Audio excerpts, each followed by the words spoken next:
Hello everyone, and welcome to Slow Spoken English. I'm Diana. And I'm Richard. Today, we're shopping for dinner.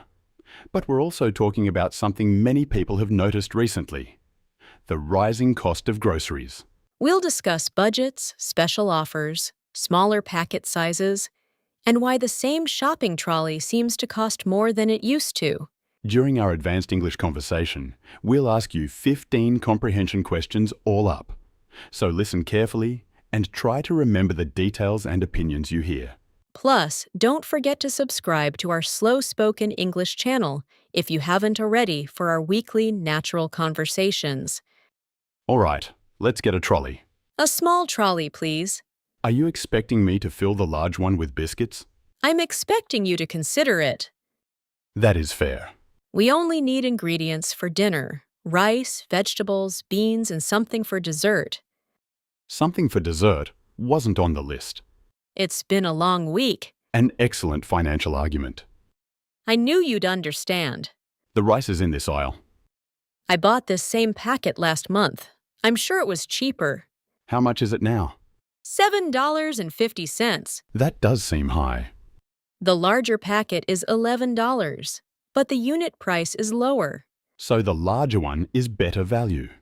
Maybe, but only if we use it.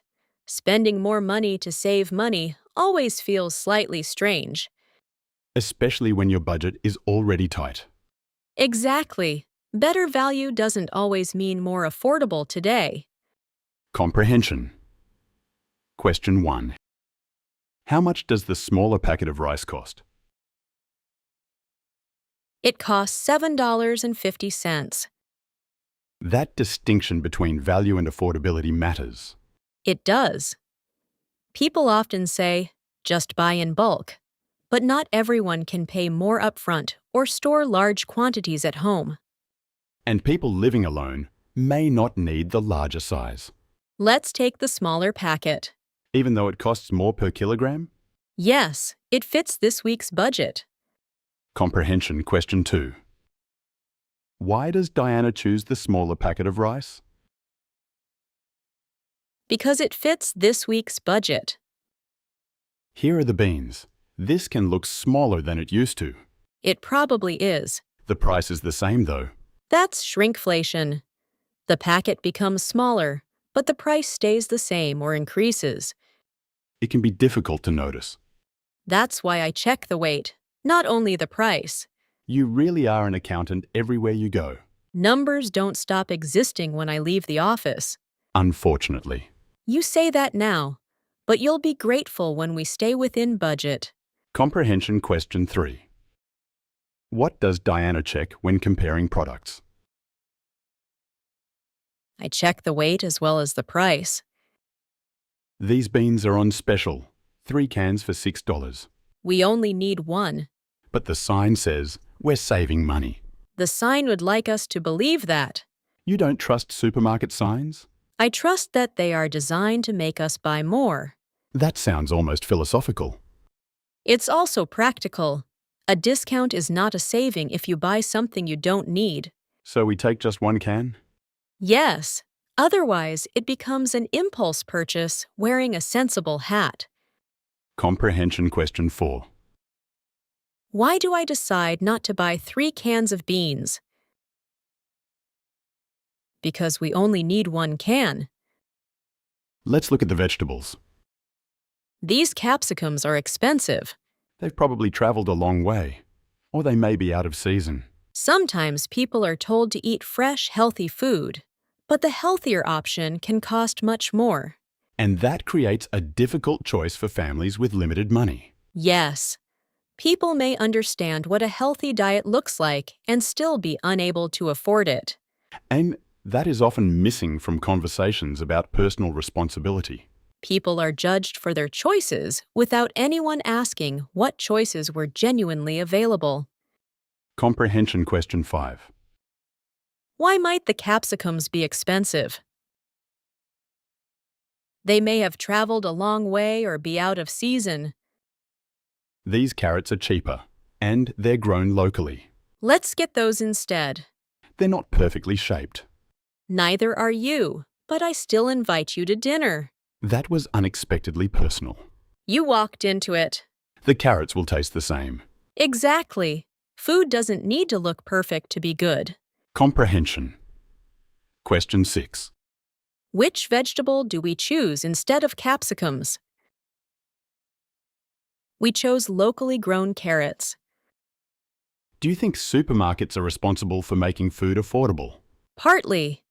But governments, producers, transport companies, and consumers all affect the system. So responsibility is shared. Yes, but not always equally.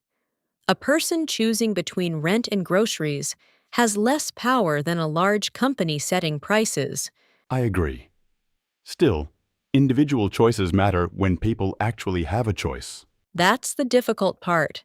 We like simple answers, but the problem isn't simple. Comprehension question 7. According to Diana, is responsibility shared equally? No, responsibility is shared, but not equally. We still need dessert. I was hoping you had forgotten. I may forget reusable bags, but never dessert. All right, dessert. There's a reduced section near the bakery. You mean the shelf where perfectly good food goes to feel rejected? That is a very Richard thing to say. Look at these apple pastries. They're half price because the date is tomorrow. Will we eat them tonight? Almost certainly. Then they're a sensible choice. I'm glad dessert has passed your financial inspection. Barely. Some people avoid reduced food because they think it must be unsafe. But a discount often means the shop wants to sell it before the date. Not that there is anything wrong with it. And buying it can prevent food from being thrown away. As long as we actually eat it. Otherwise, we're just moving the waste from the supermarket to our kitchen. Comprehension question 8. Why are the apple pastries half price? Because the date is tomorrow. That's an important point about waste. People often buy discounted food with good intentions. Then they forget about it at the back of the fridge. I once found a container in my fridge that I couldn't identify. How long had it been there? Long enough to develop its own personality. That is not an answer I wanted. It was probably soup. Probably is doing a lot of work in that sentence. Food waste at home often begins with poor planning. Or with optimism. People imagine they'll cook every night, eat every vegetable, and suddenly become interested in lentils. I feel personally attacked. You still have that giant bag, don't you? It's part of the household now. Comprehension question 9. According to Richard, where does food waste at home often begin? It often begins with poor planning. Planning meals does help. So does checking what you already have before shopping. That sounds obvious, but many people shop when they're tired or in a hurry. Or hungry. Never shop hungry. Everything starts looking necessary. Especially bakery items. You're the one who suggested dessert. And I stand by that decision. What about these vegetables in plastic packaging? I usually prefer loose vegetables. So do I. Less packaging means less waste. Usually, yes. But packaging can sometimes protect food and help it last longer. That's true. A cucumber wrapped in plastic looks unnecessary, but if it stays fresh longer, the environmental question becomes more complicated. Exactly. Plastic waste is a problem, but so is throwing away food that required water, land, energy, and transport. Comprehension question 10. Why can packaging sometimes be useful? Because it can protect food and help it last longer. I dislike answers that begin with, "It depends." You're an ecologist. Most of your answers begin with, "It depends." That is completely different. How? I say it with professional authority. Of course you do. Here's another problem. This packet has a recycling symbol, but I'm not sure which parts can actually be recycled. The label is tiny, And different areas accept different materials. which means people can genuinely try to recycle correctly and still get it wrong. Manufacturers could make labels much clearer. I agree. Responsibility shouldn't be placed entirely on consumers when the information is confusing. Comprehension question 11. Why am I uncertain about recycling the packet? Because the label is unclear and different areas accept different materials.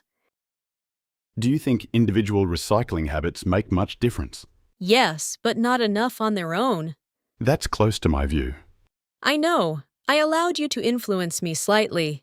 I'm honoured. Large companies decide how products are made and packaged. Governments decide what recycling systems exist. Consumers make choices within those limits.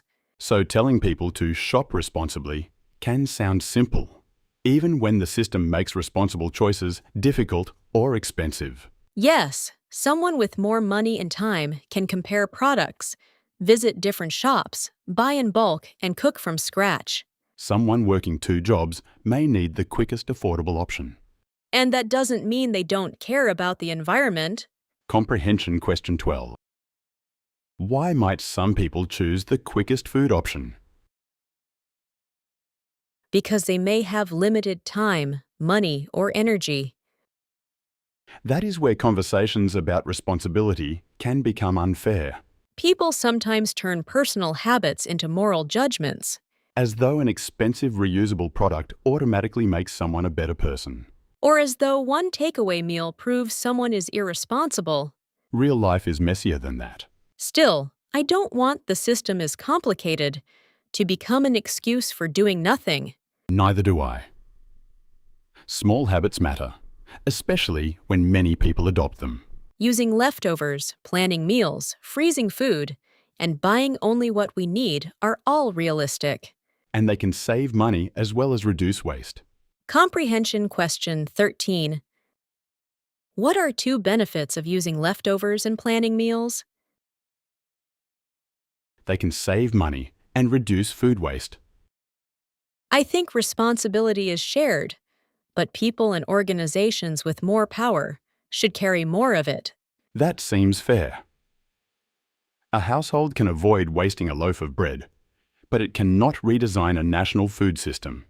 And a supermarket can donate unsold food, improve date labels, reduce unnecessary packaging, and stop encouraging excessive purchases. Those buy 3 offers are a good example. They help some families, but they can also push people to buy more than they need. So perhaps the best question is not who is responsible, But what can each person or organization realistically change? Comprehension question 14. Who does Diana believe should carry more responsibility? People and organizations with more power should carry more responsibility. We've been discussing global problems while standing beside a discounted dessert. That feels appropriate somehow. Have we solved the cost of living crisis? Not quite. Food waste? Also, no, Recycling? definitely not. But we chose affordable ingredients, avoided buying too much, and found dessert at half price. A modest achievement, but still an achievement. And we remembered the reusable bags. I was the one that remembered the reusable bags. Shared responsibility. Not equally shared. Comprehension. Question 15. What practical choices did we make during our shopping trip? We chose affordable ingredients, avoided buying too much, and bought reduced food we planned to eat. Let's review 6 useful expressions from the conversation. The cost of living is the amount of money people need for everyday expenses such as food, housing, and transport. Purchasing power means how much your money can actually buy. Shrinkflation happens when a product becomes smaller while the price stays the same or increases. A false economy is something that appears to save money, but costs more in the long term. An impulse purchase is something you buy suddenly without planning to buy it. And shared responsibility means that several people or organizations have a duty to help solve a problem. Now it's time for our regular speaking challenge. Pause after each question and answer in complete sentences. Question 1. Have grocery prices changed where you live? Question 2. What do you do to avoid wasting food? Question 3. Should supermarkets do more to reduce packaging and food waste? Question 4. Who should carry the greatest responsibility for making food affordable and sustainable? Thanks for listening to us today and thinking through these questions with us. Please subscribe to Slow Spoken English for more weekly natural conversations. Now, shall we pay before I find another discounted dessert? Yes, one philosophical pastry is enough. Cheers, everyone. See you next time.